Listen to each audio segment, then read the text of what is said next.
الحمد لله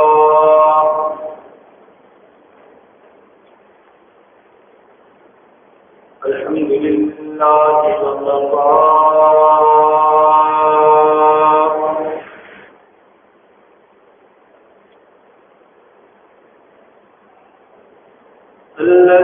الذي خلق الأرض والسماوات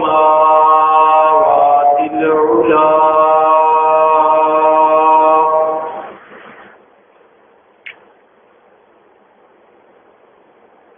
وبين الضلالة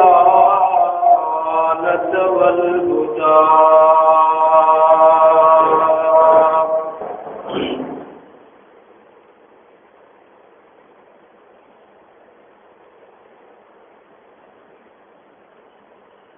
لا شريك له في الأرض ولا في السماء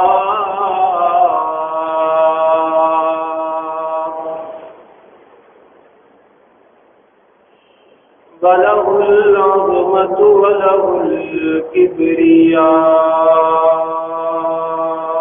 الكبرياء وعليه التوكل والثناء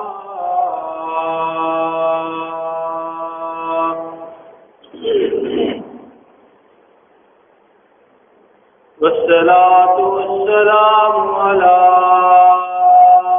سيد الرسل وخاتم الأنبياء الذي أرسله الله بالحق بشيرا ونذيرا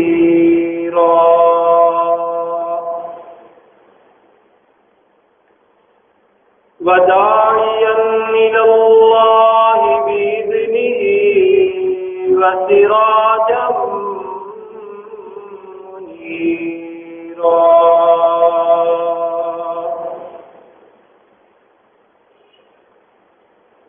وعلى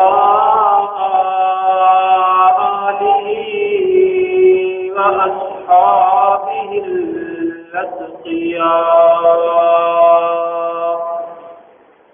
الأتقياء الذين هم خلاصة العرب الأرباب وخير الخلائق بعد الأنبياء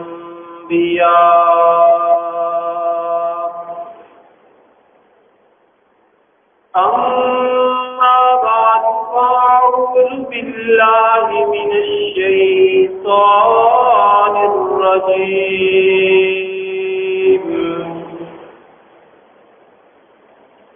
بسم الله الرحمن الرحيم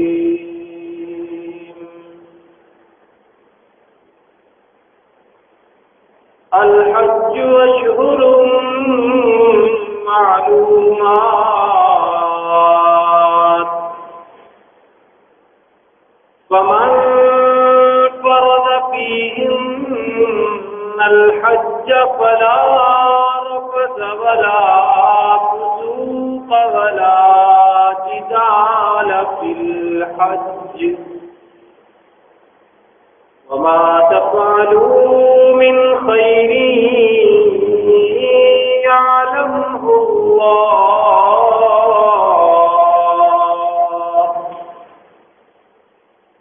وتزودوا فإن خير الزاد التقوى واتقون يا أولي الألباب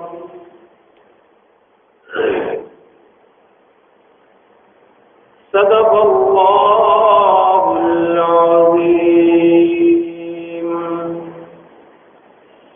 وبلغنا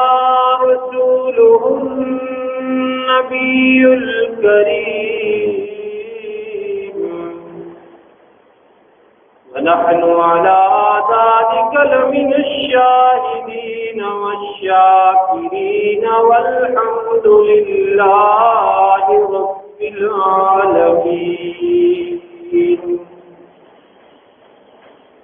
اللهم صل على محمد وعلى آل محمد كما صليت على إبراهيم وعلى آل إبراهيم إنك حميد مجيد. اللهم بارك على محمد وعلى آل محمد كما باركت على إبراهيم وعلى آل إبراهيم إنك حميد مجيد.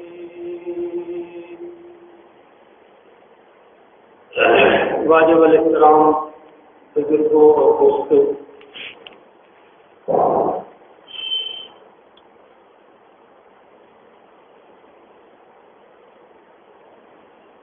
انسان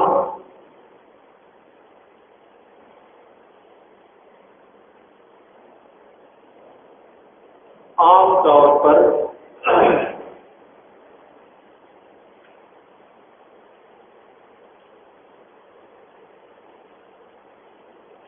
عبادت کی طرف نہیں آتا.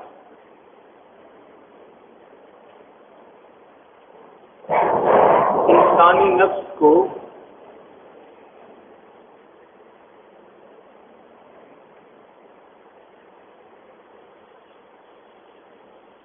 عبادت بڑی گراں گزرتی ہے.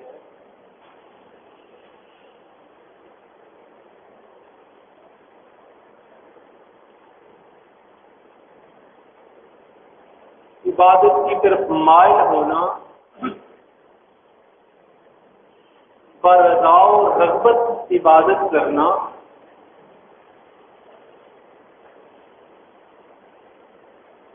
یہ بڑے ہی کم اور خوش نصیب لوگوں کے حصے میں آتا ہے، ورنہ عموماً انسانی فطرت عبادت سے باغی ہے.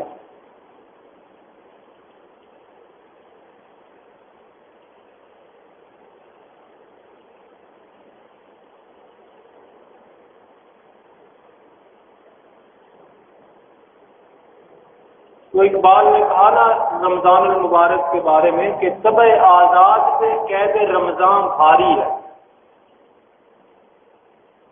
طبع آزاد سے قید رمضان بھاری ہے، تم ہی کہہ دو کیا یہی آئین وفاداری ہے. تو طبع آزاد پہ یہ قیدیں، یہ ڈیوٹیاں، یہ ذمہ داریاں یہ عموماً بھاری ہوتی ہیں. گھیر گھار کے، دباؤ ڈال کے، رغبت اور ڈر ڈال کے اس کے دل میں عبادت کی طرف لانا پڑتا ہے، ورنہ عموماً یہی ہے رویہ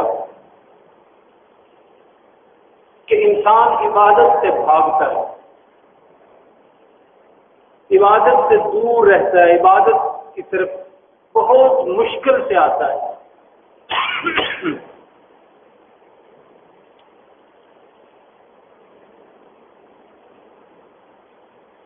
قرآن کریم نے بھی یہ پہلو اجاگر فرمایا ہے اپنے ایک آیت مبارکہ میں. فرمایا وَإِذَا قَامُوا إِلَى الصَّلَاةِ قَامُوا كُسَالَىٰ. ایک جگہ منافقوں کا ذکر فرمایا اور ارشاد فرمایا کہ جب یہ نماز کی طرف آتے ہیں، نماز پڑھنے کے لیے جب آتے ہیں تو قاموا کسالى، تو بڑی بے دلی سے کھڑے ہوتے ہیں، بڑی سستی کے ساتھ کھڑے ہوتے ہیں، دل ان کا نہیں کرتا کہ اللہ کی بارگاہ میں کھڑے ہوں، دل نہیں کرتا کہ اللہ کی بارگاہ میں کھڑے ہوں، بڑی بے دلی کے ساتھ، بڑی سستی کے ساتھ اور بڑی بے رغبتی کے ساتھ، بڑی بے توجہی کے ساتھ کھڑے ہوتے ہیں، اگر کبھی کھڑے ہوں بھی تو اذا قاموا الی الصلاۃ قاموا کسالى، بڑی بے رغبتی اور سستی کے ساتھ کھڑے ہوتے ہیں۔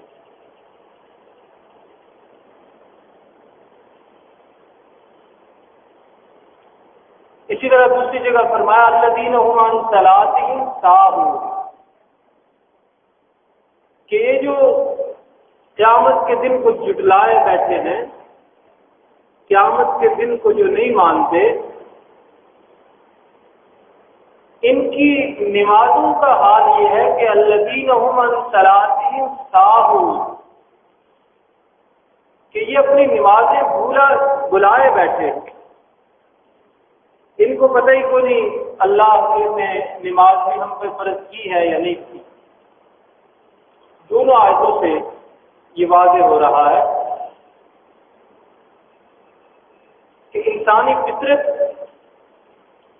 عبادت سے بھاگتی ہے، انسانی فطرت پر اللہ کے سامنے جھکنا، اللہ کی مان لینا، یہ بہت گراں ہے، بھاری ہے۔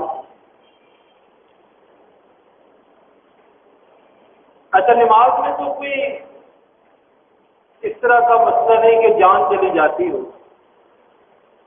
لیکن باوجود اس کے یہی حالت ہے کہ انسان نہیں پوری پڑھتا، زندگی میں کئیوں نے ایک دفعہ بھی نہیں پڑھی۔ قرآن مجید نے اس سے بھی جو تھوڑی سی بظاہر سخت نظر آنے والی عبادت ہے اس کا بھی نقشہ کھینچا ہے، اور مومنوں کو مخاطب کر کے فرمایا کہ مالکم، تمہیں کیا ہو گیا ہے، اذا قیل لکم انفروا فی سبیل اللہ استاقلتم الی الارض، کہ جب تمہیں کہا جاتا ہے اللہ کے راستے میں نکلو، جہاد کے لیے نکلو، تو زمین کی طرف بوجھل ہو کے مت بیٹھ جاتے ہو، اٹھتے ہی نہیں، تم کھڑے ہی نہیں ہوتے۔ تو گویا جہاد سے بھی انسانی فطرت بھاگ رہی، جہاد بھی انسانوں کو گراں گزر رہا، بلکہ وہاں تو سبق دینے والے یہ بھی سبق دیتے ہیں کہ اگر یہ ہمارے پاس رہتے، لو کانوا عندنا، یہ جو شہید ہو گئے ہیں، یہ جو زخمی ہو گئے اللہ کے راستے میں، ان کے بارے میں جو منافق لوگ تھے وہ کہتے تھے کہ اگر یہ ہمارے پاس رہتے، یہاں ٹھہر جاتے، تو ما قتلوا، شہید نہ ہوتے، یعنی سبق پڑھاتے تھے ان کو کہ تم کیوں نکلتے ہو، وہاں تو موت ہے۔ تو گویا اللہ کے راستے میں جو نکلنے والی عبادت ہے اس سے بھی انسانی فطرت بھاگ رہی ہے۔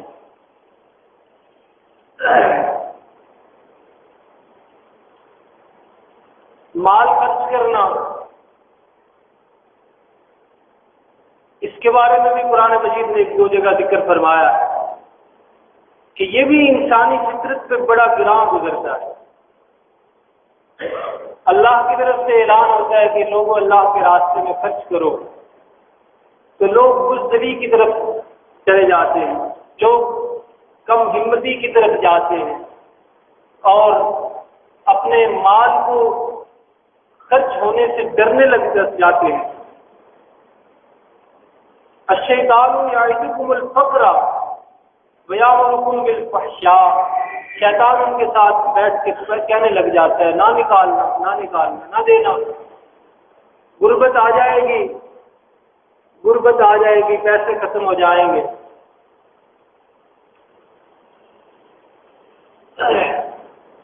ساری گفتگو کو دوسرے طریقے سے ایسے سمجھے کہ جانی اور مالی عبادتیں جب وقت آئے ان کا تو انسانی فطرت بھاگتی ہے، وقت کی قربانی مانگیں، کہیں اللہ کے راستے میں نکلو، تو پھر بھی سو مجبوریاں سامنے آتی ہیں۔ مالی عبادت ہو پھر بھی غربت کے خدشے سامنے سر اٹھا کے کھڑے ہو جاتے ہیں۔ بدنی عبادت ہو جیسے نماز ہے تو بندہ کہتا ہے ابھی تو آنکھ لگی ہے، ابھی تو سویا ہو، ابھی میٹھی نیند شروع ہوئی ہے۔ تو جانی یا عبادت ہو یا مالی عبادت ہو یا بدنی عبادت ہو، آپ مشاہدہ کریں، غور فرمائیں کہ انسانی فطرت بھاگتی ہے دور بغاوت کی طرف، نافرمانی کی طرف۔ سوچتی بھی نہیں انسانی فطرت کہ میں عبادت سے بھاگ کے کس مالک کی نافرمانی کر رہا ہوں، نماز نہ پڑھ کے کس احکم الحاکمین کی نافرمانی کر رہا ہوں، سوچتا بھی نہیں انسان۔ رمضان المبارک کے تقدس کی جو دھجیاں بکھیری جاتی ہیں، سرے عام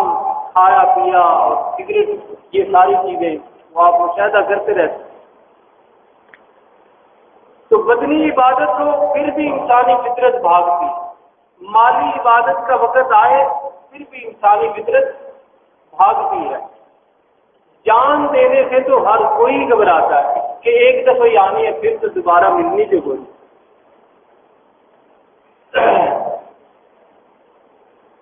اللہ کے پیغمبر صلی اللہ علیہ وسلم تو یہ فرمائے کہ لغزت ان اقتل فی سبیل اللہ ثم احیا ثم اقتل ثم احیا ثم اقتل، کہ میری خواہش دلی تو یہ ہے کہ میں اللہ کے راستے میں شہید ہو جاؤں، پھر اللہ مجھے جان کا مالک بنائے، پھر میں شہید ہو جاؤں، پھر مجھے زندگی ملے، میں پھر شہید ہو جاؤں، بخاری شریف کی روایت۔ لیکن انسانی فطرت عام جو ہے وہ بھاگتی، وہ موضوع نہیں، ورنہ حضرت خالد بن ولید رضی اللہ عنہ کا وہ فرمان بھی ذکر کرنا مناسب ہے کہ جنہوں نے بے شمار جنگوں میں حصہ لیا اور بستر پہ موت آئی تو فرمایا کہ دنیا کے بزدلوں کو بتا دینا خالد بن ولید کا یہ پیغام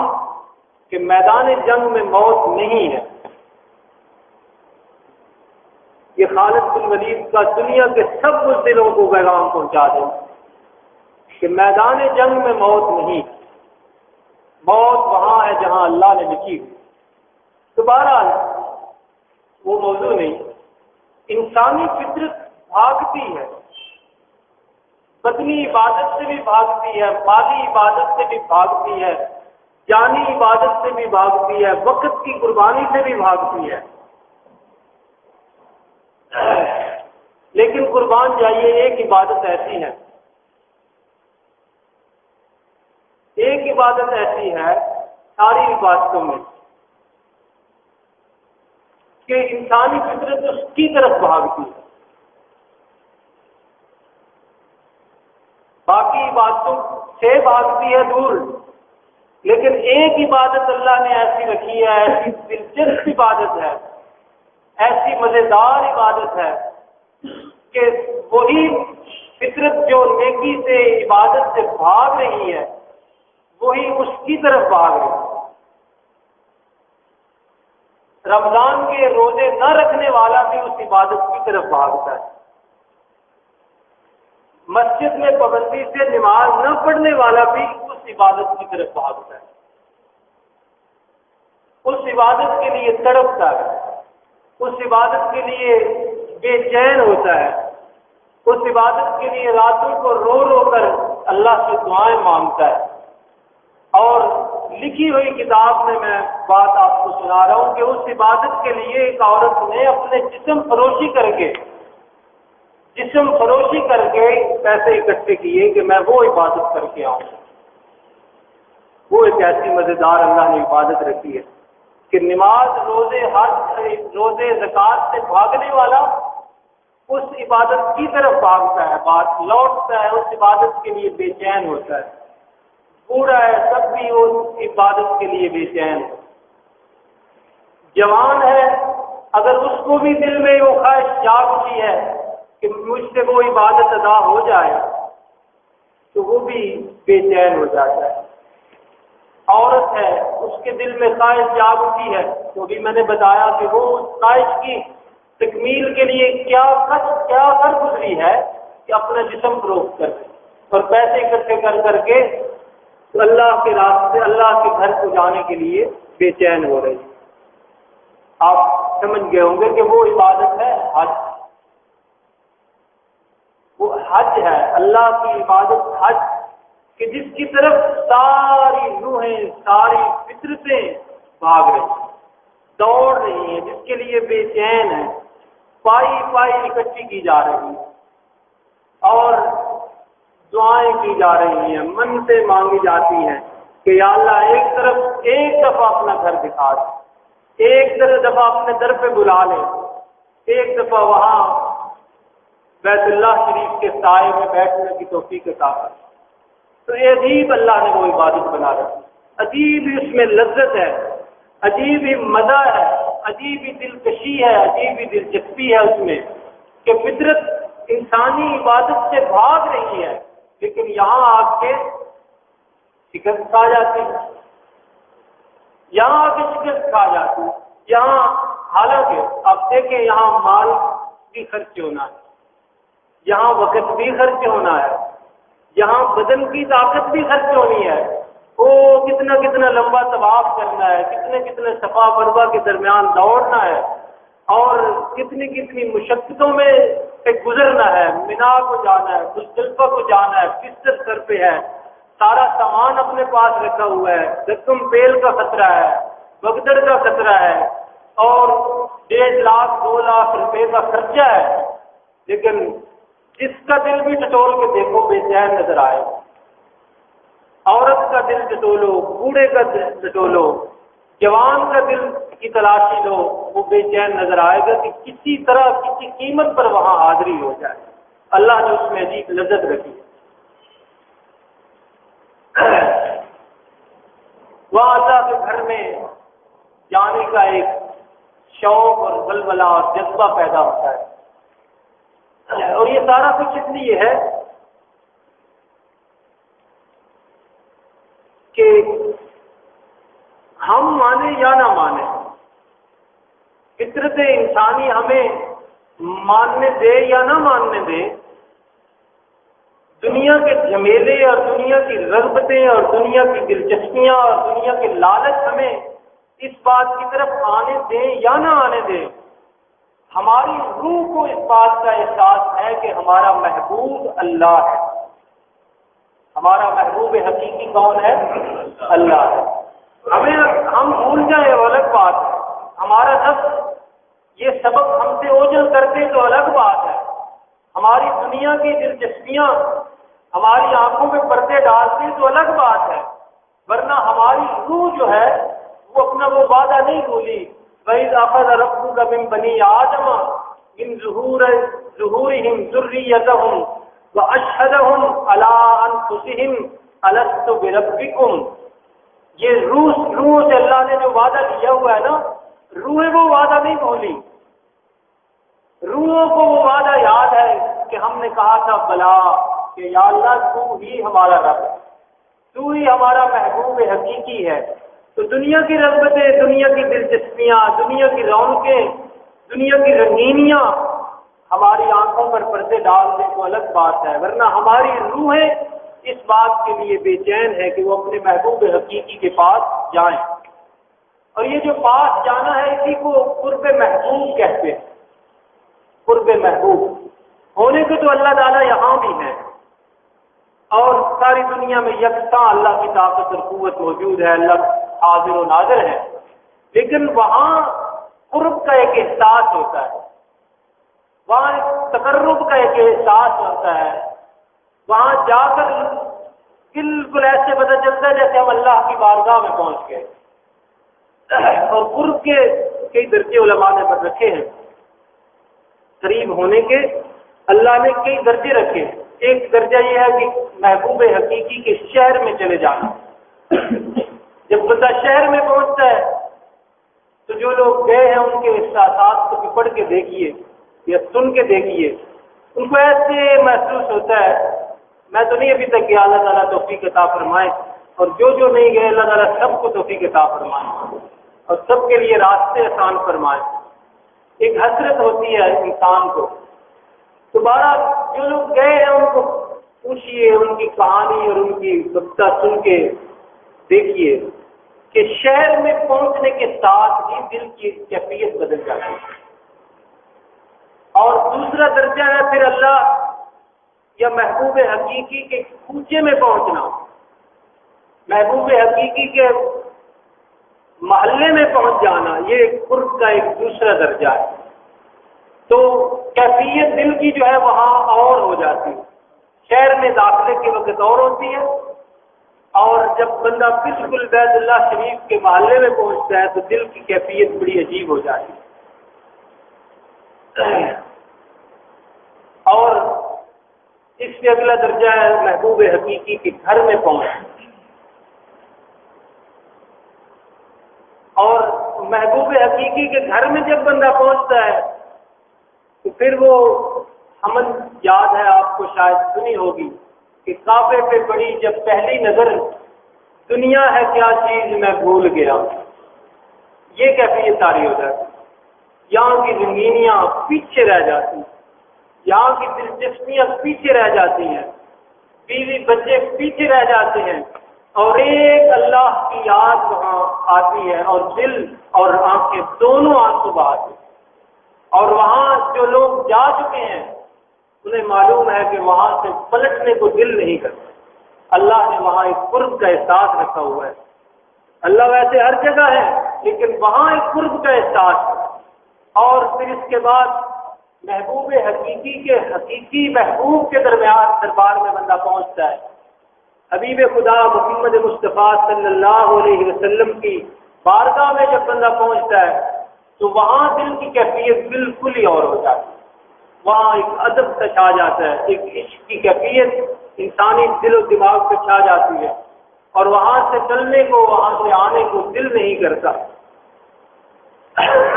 تو بہرحال یہ اللہ نے عجیب و غریب ایک عبادت رکھی ہے جس کی طرف انسانی طبیعت بھاگتی ہے،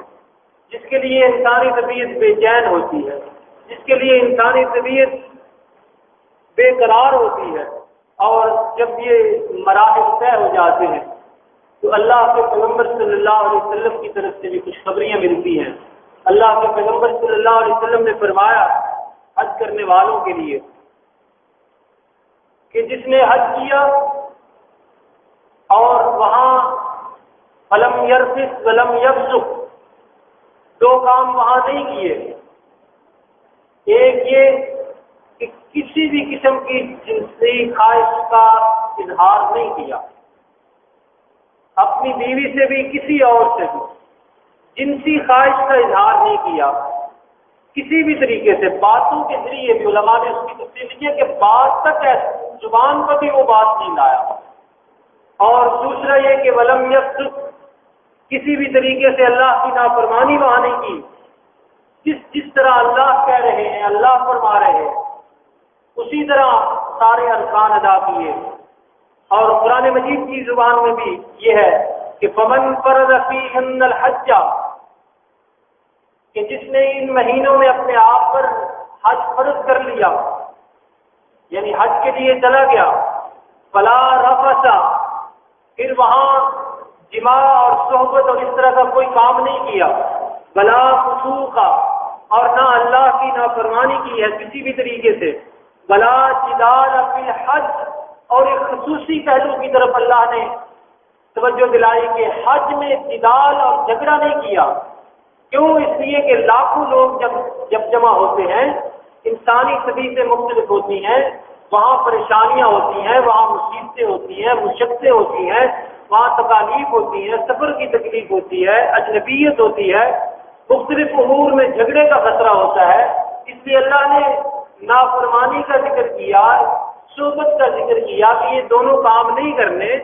لیکن ساتھ اسپیشل اور خاص طور پہ فرمایا کہ بلا جدالا، حج میں جھگڑا بھی نہیں کیا، کسی قسم کا جھگڑے والا کام وہاں نہیں کیا۔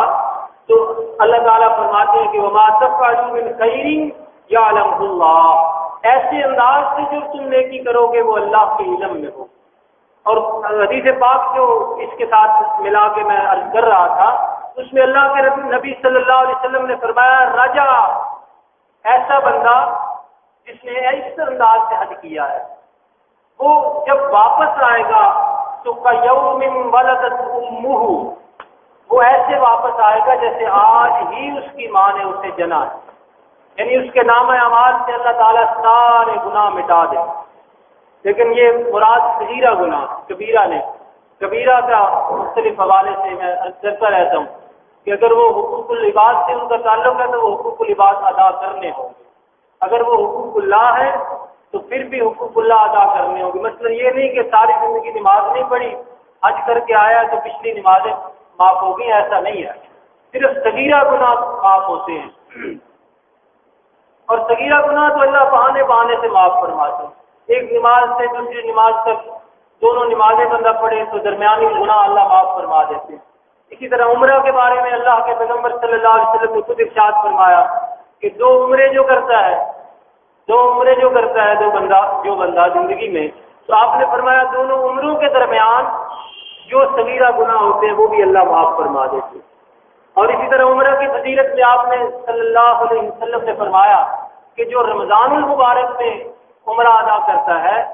اسے حج کے برابر ثواب ملتا ہے۔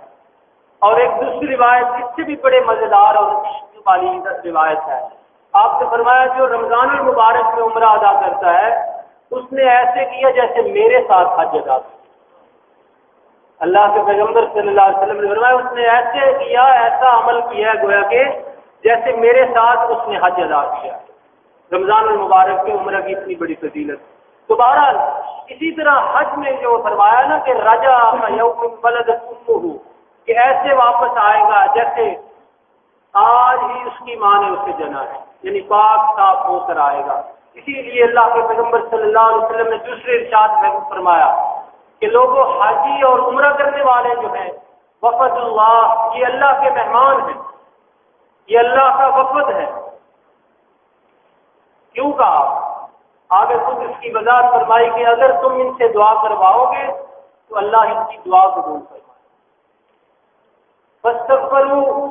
اگر یہ اللہ سے بخشش طلب کریں گے تو غفر لهم اللہ، اللہ ان کی بخشش فرمائے، وہ اللہ کے خاص مہمان بن جاتے ہیں۔ دوبارہ یہ ایسی عبادت ہے جسے ادا کرنے کے لیے دل بے چین ہوتے ہیں، دل بے قرار ہوتے ہیں۔ اللہ تعالیٰ ہم سب کو یہ مرحلہ نصیب فرمائے۔ اس میں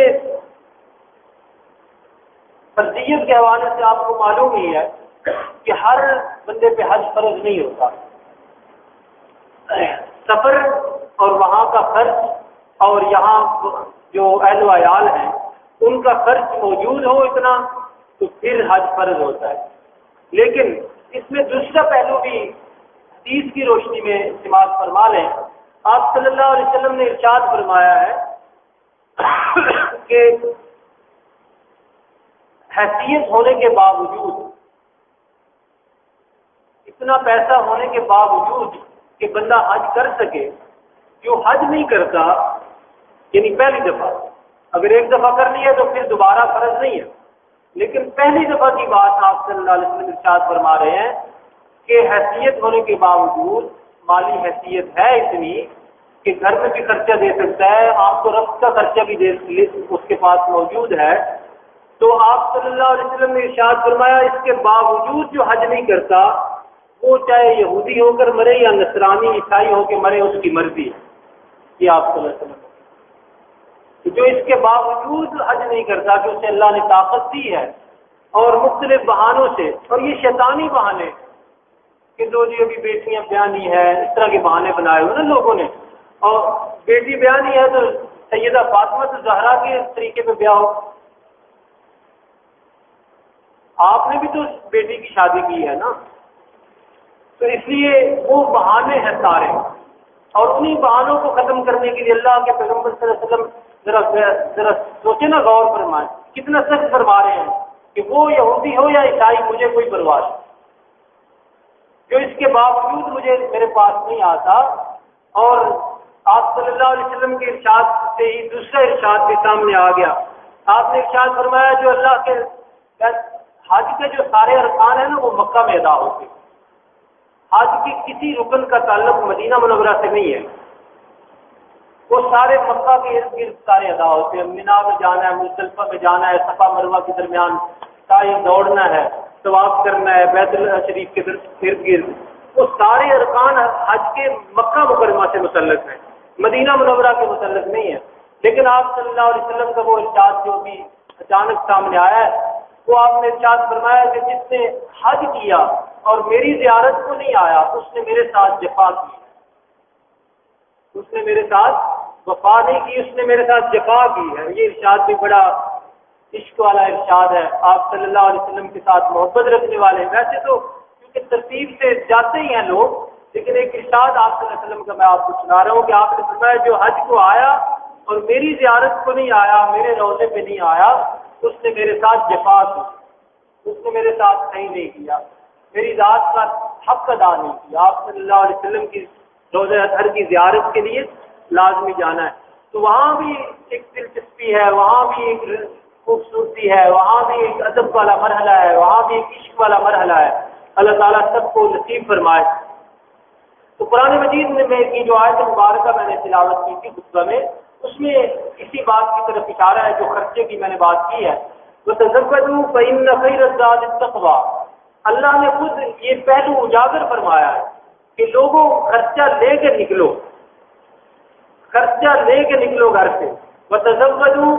خرچہ لے کے نکلو۔ اصل میں کچھ لوگ ایسے تھے اور شاید آج بھی ہیں،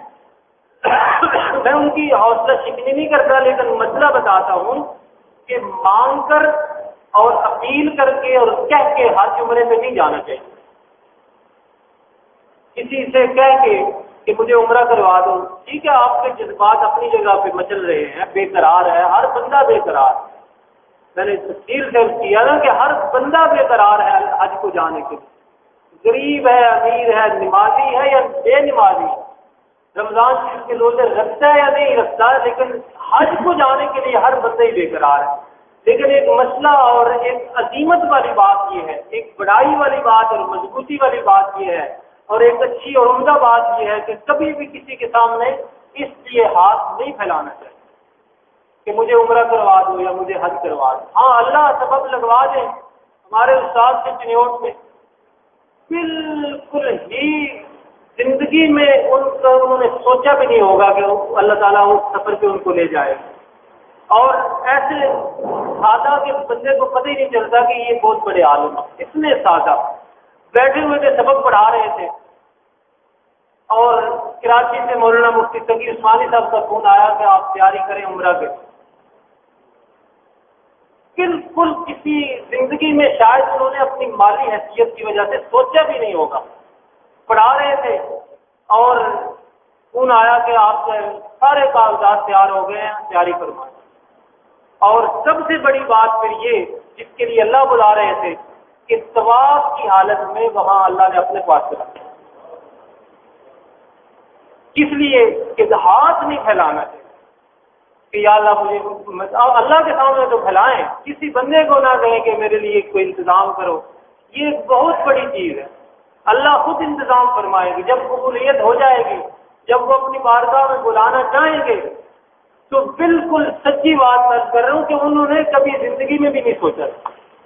کہ مجھے بھی کوئی ایسا طریقہ بنے گا کہ اللہ بلا لیں گے، اور پھر وہیں اللہ نے بیت وہ جنت البقیع میں دفن کا بھی انتظام فرما دیا،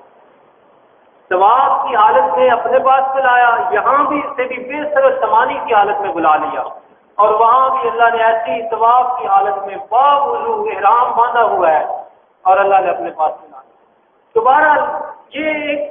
عظیمت والی بات میں آپ سے کر رہا ہوں، ایک بڑائی والی اور خودی والی بات کر رہا ہوں کہ کبھی بھی سوچے بھی نہ کہ فلاں کو کہوں گا تو فلاں کو کہوں گا تو کام ہوگا، نہیں، وہ خود ہی فاصلوں کو تکلف ہے اگر تو یہ فاصلے خود ہی ہٹ جائیں گے جب اللہ فاصلے ہٹانے پہ آئیں گے۔ اللہ تعالیٰ سب کو اس گھر کی زیارت نصیب فرمائے اور روزہ اطہر پہ حاضری کی توفیق عطا فرمائے، اور جو لوگ اس سال گئے ہیں اللہ تعالیٰ ان سب کا حج قبول فرمائے اور ان کی دعائیں قبول فرمائے۔ واپسی پہ آ کے جو حاجی کی ذمہ داریاں بنتی ہیں، ایک سلجھے ہوئے انسان کی طرح اور ایک با ادب انسان کی طرح اور فرما بردار انسان کی طرح باقی زندگی گزارنے کی توفیق عطا فرمائے. وما علینا الا البلاغ.